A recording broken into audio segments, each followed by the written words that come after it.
El 19 de julio del año 64 después de Cristo, Roma ardió durante 6 días. 2000 años después, seguimos culpando al hombre equivocado. Y la verdad es mucho más perturbadora.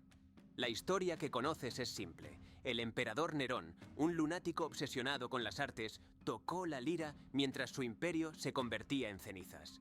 Incluso hay quienes dicen que él mismo ordenó el incendio para construir su palacio dorado sobre las ruinas. Es la narrativa perfecta. Un villano claro, una traición imperial. Pero hay un problema. Nerón ni siquiera estaba en Roma cuando comenzó el fuego. Esto no es una teoría moderna.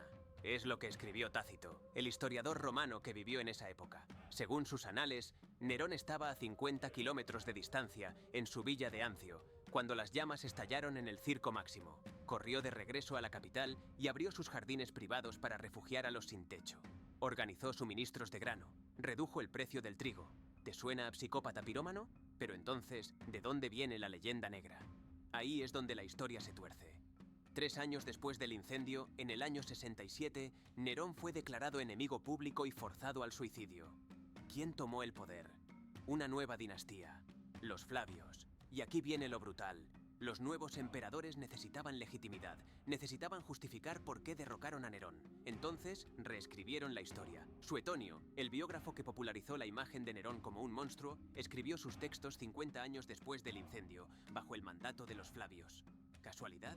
Pero hay más. Tácito, el mismo que confirmó que Nerón no estaba en Roma, también menciona algo escalofriante. Después del incendio, Nerón culpó a los cristianos, los arrestó, los ejecutó de formas horribles, los quemó vivos como antorchas humanas en sus jardines. ¿Por qué haría eso si él fue el culpable? Porque necesitaba un chivo expiatorio, alguien a quien la plebe pudiera odiar más que a él. Y funcionó por un tiempo. Ahora piensa en esto. El incendio comenzó en una zona comercial llena de aceite, madera y telas inflamables. Roma era una trampa de fuego esperando a explotar. Las casas eran de madera. Las calles estaban tan apretadas que no pasaba ni el aire. Los romanos cocinaban con fuego abierto. Incendios menores eran cotidianos. Pero este fue diferente.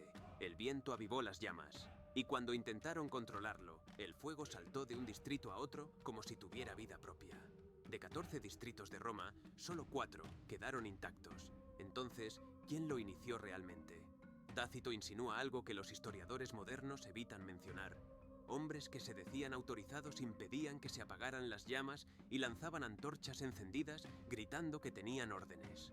¿Órdenes de quién? Nunca lo sabremos con certeza.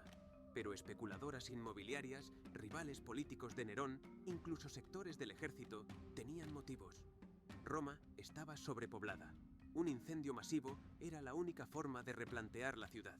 Y eso fue exactamente lo que Nerón hizo después. Construyó calles más anchas, reguló la altura de los edificios, prohibió estructuras completamente de madera, creó la primera Roma moderna. ¿Fue un visionario aprovechando una crisis o el arquitecto secreto de la destrucción? Aquí está lo que sabemos con certeza. La versión de Nerón tocando la lira mientras Roma ardía no aparece en ninguna fuente contemporánea. Fue inventada décadas después por enemigos políticos. Los cristianos, perseguidos brutalmente por Nerón, tenían motivos para demonizarlo. Los Flavios necesitaban justificar su golpe de estado. Y 2000 años después, seguimos repitiendo su propaganda como si fuera historia. Entonces, ¿quién quemó Roma? Tal vez fue un accidente que se salió de control. Tal vez fue sabotaje político. O tal vez Nerón sí estuvo involucrado de formas que nunca podremos probar. Pero lo que es innegable es que la historia la escriben los vencedores. Y Nerón perdió. Su legado fue borrado, reescrito y convertido en la pesadilla que conocemos hoy. La próxima vez que escuches sobre un villano histórico, pregúntate, ¿realmente fue tan malo o simplemente perdió la guerra de la propaganda? Déjame en los comentarios qué crees que pasó realmente esa noche del año 64, porque esta historia está lejos de estar cerrada.